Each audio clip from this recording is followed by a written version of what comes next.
Alright guys, TheEdgeOnBlades here on about the Kershaw OD-1, model number 1775.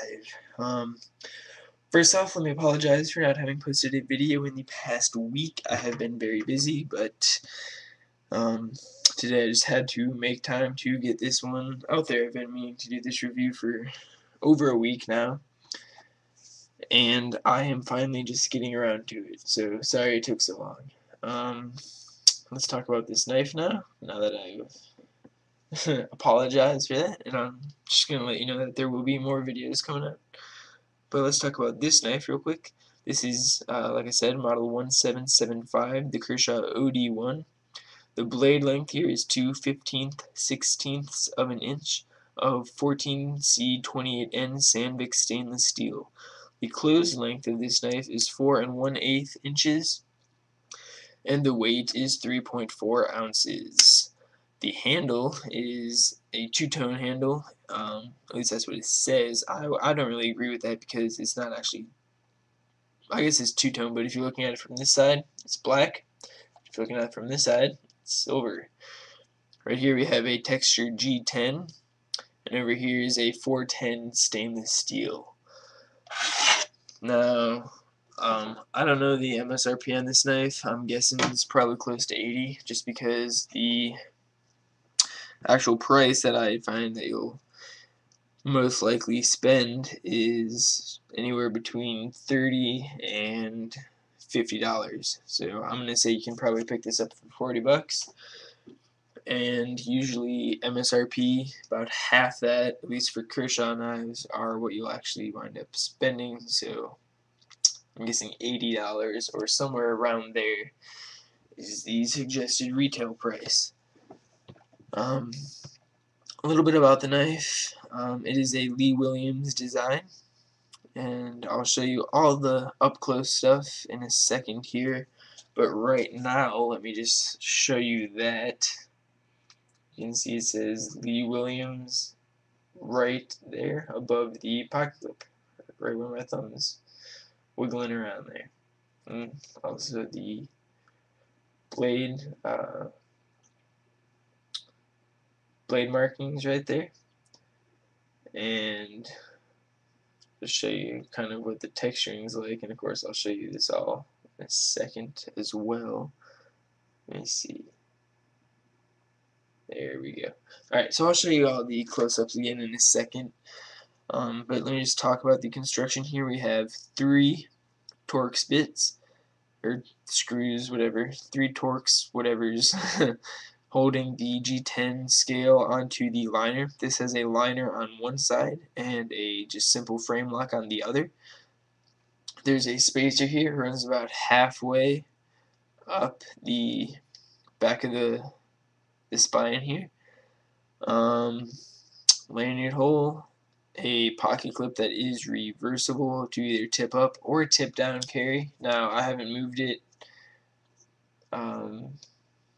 Let's see. That'll be about how much is sticking out of your pocket with the tip down carry, and with the tip up carry. I'm going to say about that much will be sticking out of your pocket, and that's why I haven't changed it, because for me that's just a little bit too much knife hanging out. What else is there to say about the construction? Very strong frame lock right here. I did a spine lock test earlier and dented up my little table here, so I'm not going to do another one of those, but I did do a spine whack, and this, of course, you know, I did my 3 whacks like I always do, and this held every time. Let me use the same card I cut last time to do a quick cut test for you, because this is razor sharp, as you can see. Try to get a fine, really fine cut here for you. Not too bad. I had a really small curly Q on another one, but I'm not going to waste any more time doing that. But you can see razor sharp, of course.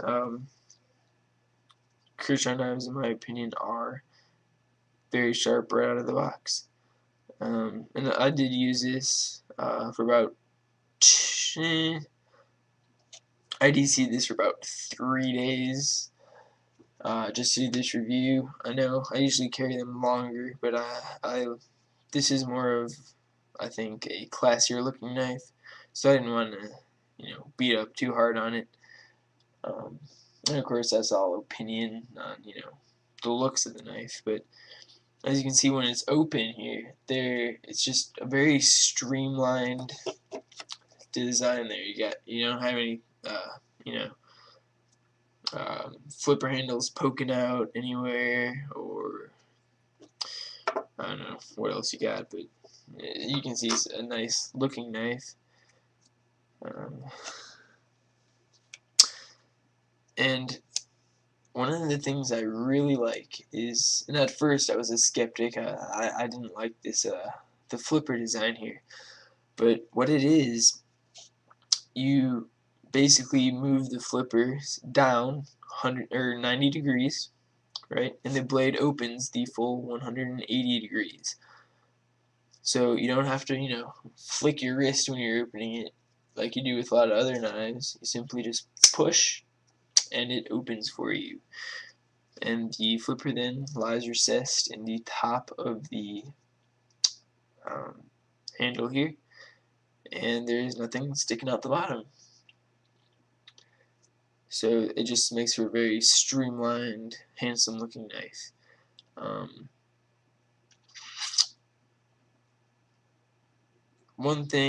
A couple things that I really do not like, can't stand about this knife.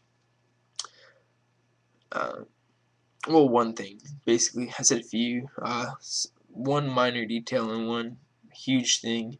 And for me, it's not huge, but for all you guys who like lanyards, this lanyard hole has got to be the worst designed lanyard hole I've ever seen. Most of your lanyards will be paracord. Right here you can see I have some paracord. It's frayed. Here's the nylon and the 7 inner strands here. And there's no way that with the inner strands attached that this will go through this lanyard hole. And again, even if it did, the lanyard would be hanging off the side of your knife. I don't know why they put it so far up into the handle here, but I think it would just make for a very awkward looking lanyard. So do not like that.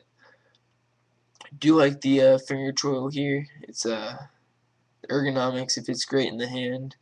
I do not like that there's no jimping up top, but again, for the sleek look that they're trying to give, it fits with the design. And the only jimping really is on the liner right there, or not liner, on the frame lock right here. Another thing that I really don't like is it's difficult to unlock this. Not sure if it's just the one I have, but it's just pretty. It's not as easy as it should be to unlock your knife. But like I said, past the spine whack test, it's definitely good lockup. It's just harder to unlock than I think it needs to be. So let me get the other lens on the camera real quick, and I'll just give you a close-up. Bear with me. Just give me a second. Alrighty. You can see right here the texturing on the handle scale. It's grippy, but it's not super grippy. So if you're into huge finger choils and just jimping everywhere and rubberized inserts, all that stuff, it's probably not the knife for you. I want to use this extremely hard. I'm sure it can take it, but I don't want to mar it up at all, so I keep it relatively pristine looking. See the Kershaw on the blade here and on the back. the model number, KII, patent pending, made in USA. Lee Williams design again. Kershaw, catch the light right, you can see it on the pocket clip. And show you the inside view of the knife from the top. There's the